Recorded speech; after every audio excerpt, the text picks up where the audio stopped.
Page 37, pedal power. On page 36, they're introducing you to the damper pedal. There's a lot of different opinions on the damper pedal, on how it should be used and when it should be used and blah blah blah. I'm a bit of a picky peddler, so I typically will alter the pedal markings in these books to what I think is more appropriate.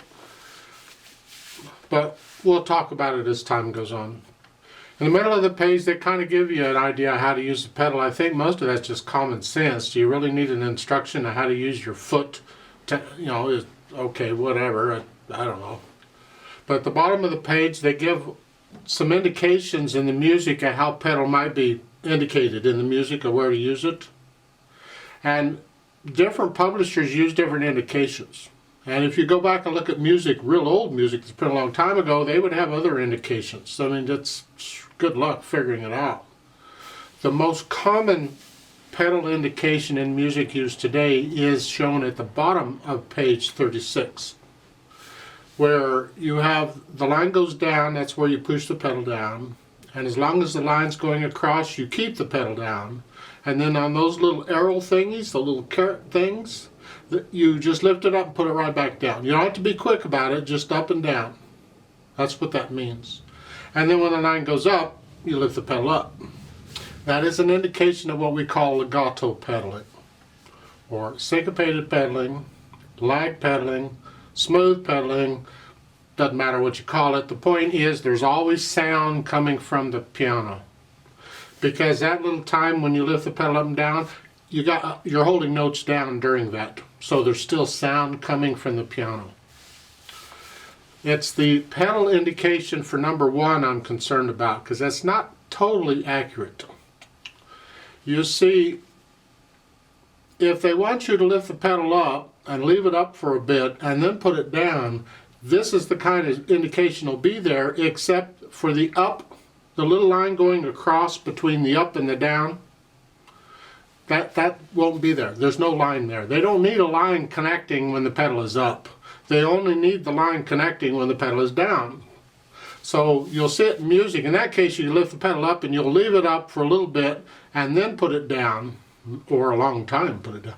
The point is, it's not just up and down. We call that change pedal. When you put it up and down like that, change the pedal. It's just, and that's the little caret thing. That's that indication. Now this book and many books and most music is not accurate exactly on when you push the pedal down and when you lift the pedal up and when you change the pedal.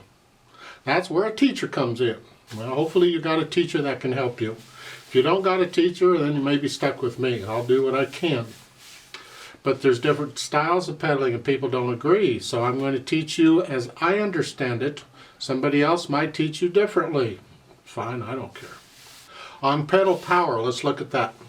Let's just cover these chords. We're just doing triads going up the C scale. Here, C chord, and then the 2 chord, a 3 chord, 4. It's no big deal. And as far as 4/4 time, they're half notes. 1, 2, rest. It's a 1, 2, 3, 4. 1, 2, 3, 4. 1, 2, 3. Hopefully you can get all that. I'm not going to bother with a play with me on that. I think you can get it. It's the pedaling we want to get. And I want to talk about a couple of things here. Now typically with lag pedaling or syncopated pedaling or whatever you want to call it, the pedal does its thing after the hands. So here at the beginning, I'm going to push the chords down first and then the pedal. The idea is I want to start the sound before I release all the dampers to release all the overtones, because it sounds different without the pedal than it does with the pedal.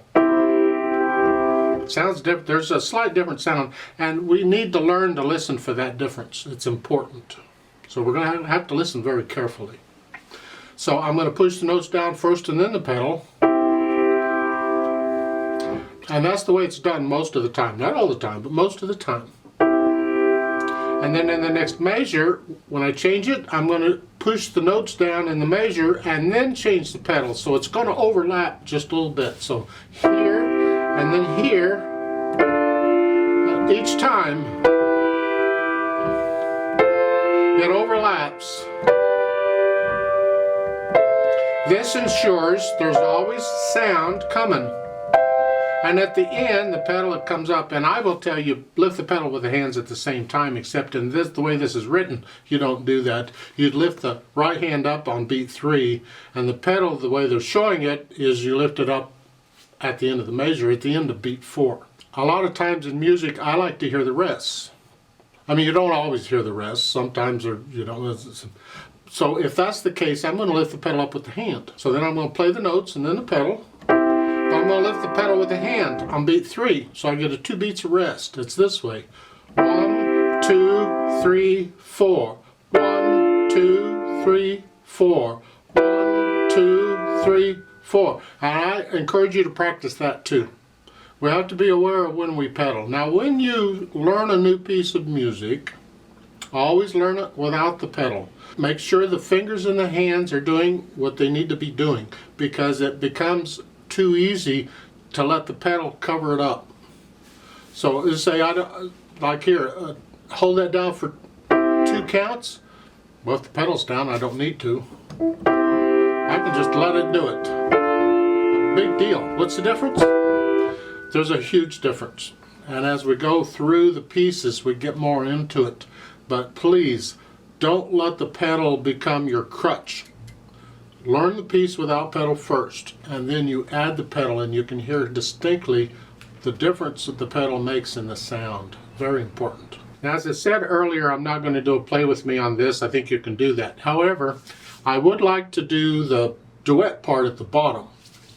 So I'm going to play that. So you play this part up here with the chords, with the pedal and the whole bit. And I'm going to play the part at the bottom together. Let's just try it out and see what it sounds like.